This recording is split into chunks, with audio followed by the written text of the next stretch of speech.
A tech executive walked into a coffee shop wearing a computer on his face. Nobody wanted to talk to him. April 2013. Google I/O conference, Mountain View, California. Sergey Brin descends from the ceiling, literally skydiving into the auditorium wearing Google Glass. The crowd goes insane. Tech press loses its mind. This is the future, they said. Wearable computing, augmented reality, the next platform. Nobody saw what was actually happening, the moment a billion-dollar dream started dying. Let me rewind. Google Glass wasn't some overnight garage hack.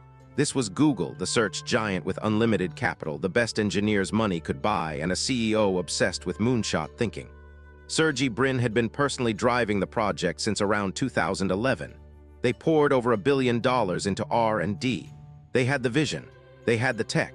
They had everything except one thing: they understood none of their customers. The device itself was genuinely impressive. Tiny display mounted on a titanium frame.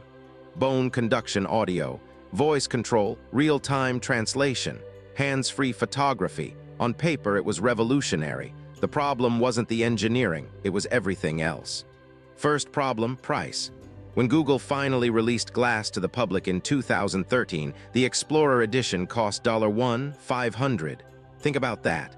$1,500 for a device that did things your smartphone already did. Worse, for something that would make you look like you'd lost a bet with a tech bro. Second problem, and this is where it gets dark, nobody wanted to be seen wearing it. Glass wearers started getting harassed, mugged in San Francisco, confronted in bars. People called them glassholes. That's not a marketing problem. That's a social rejection problem. You can't engineer your way out of that. Third problem, privacy. And I mean everyone's privacy, not just the wearers. Glass had a camera pointed at the world. People didn't know when they were being recorded. Restaurants banned it. Casinos banned it. One woman got physically assaulted in a bar for wearing it. Google's response? They issued a list of do's and don'ts for glass etiquette. Yeah, etiquette guidelines, as if the problem was bad manners. But here's what really killed it. Google never asked a basic question: what problem does this actually solve? Not what can it do? What does it solve? The answer was nothing that mattered. It didn't make you more productive. It didn't make you safer. It made you weirder. It made other people uncomfortable. It solved a problem nobody had. The tech press, the same people who'd lost their minds at that 2013 keynote, started turning. Articles appeared. Is Google Glass dead? The failure of wearables. Early adopters quietly stopped wearing them. They became collectors' items, curiosities, museum pieces.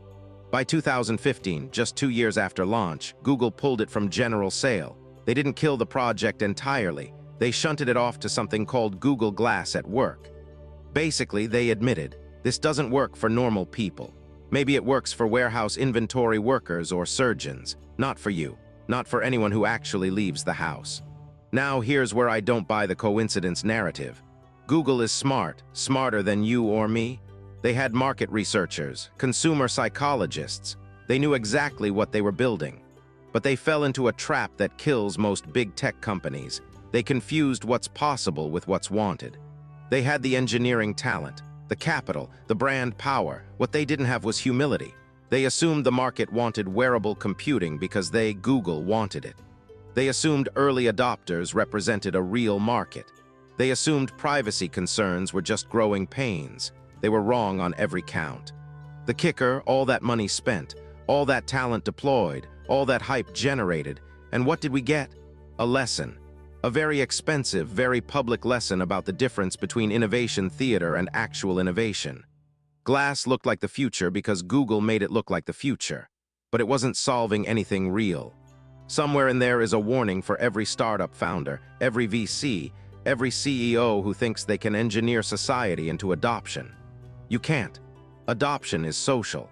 It's cultural. It's about whether people actually want to be seen using your product. Google Glass failed because it was brilliant engineering in service of a problem that didn't exist. And that's the story. $1 billion bet on a device that looked like the future but felt like an invasion. Google spent years and unfathomable resources building something technically perfect and socially impossible. By 2015, Glass was dead, not because the technology failed, because the market rejected it, and no amount of engineering can fix that. The real tragedy? Google never asked the one question that would have saved them. Why would anyone want this? Not can we build it, why would they want it? That's the question that separates innovation from expensive theater. Google learned it the hard way, at $1 billion a lesson. Subscribe, we dig into the graveyard of billion-dollar bets that looked smart until reality showed up.